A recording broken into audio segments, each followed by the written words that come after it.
భారతదేశ ప్రజాస్వామ్యము బ్యూటీ ఏంటనంటే, ఉదాహరణకి ఇప్పుడు ఇంగ్లాండ్ స్వతంత్రం ఎప్పుడు వచ్చింది? ఎప్పుడో వచ్చింది.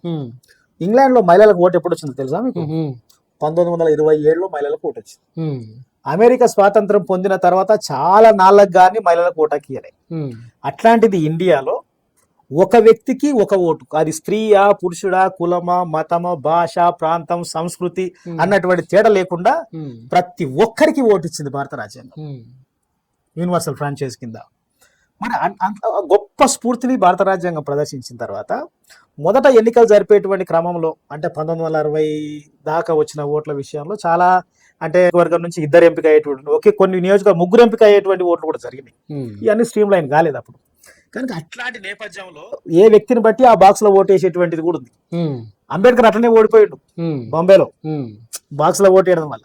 అంటే అప్పటికి చదువుకున్న శాతం చాలా తక్కువ. అంటే ఇంత వెనుకబడ్డటువంటి దేశం, చదువు పరంగా అనేక రకాలుగా వెనుకబడి నిరక్షరాస్యతలో ఉన్నటువంటి దేశం, ఇట్లాంటి భారతదేశంలో డెమోక్రసీ సక్సెస్ అవుతుందా అన్నటువంటి దశ నుంచి భారతదేశంలో ప్రజాస్వామ్యం రోజు రోజుకు అభివృద్ధి చెందుకుంటూ వచ్చింది. ఈ ప్రజాస్వామ్యాన్ని మరింత బలపరచాల్సినటువంటి ఎలక్షన్ కమిషన్ ఈ రోజు ప్రజాస్వామ్యాన్ని పాము తన గుడ్లు తాను మింగినట్టుగా చేసేటట్టుగా అనిపిస్తుంది ఇదంతా.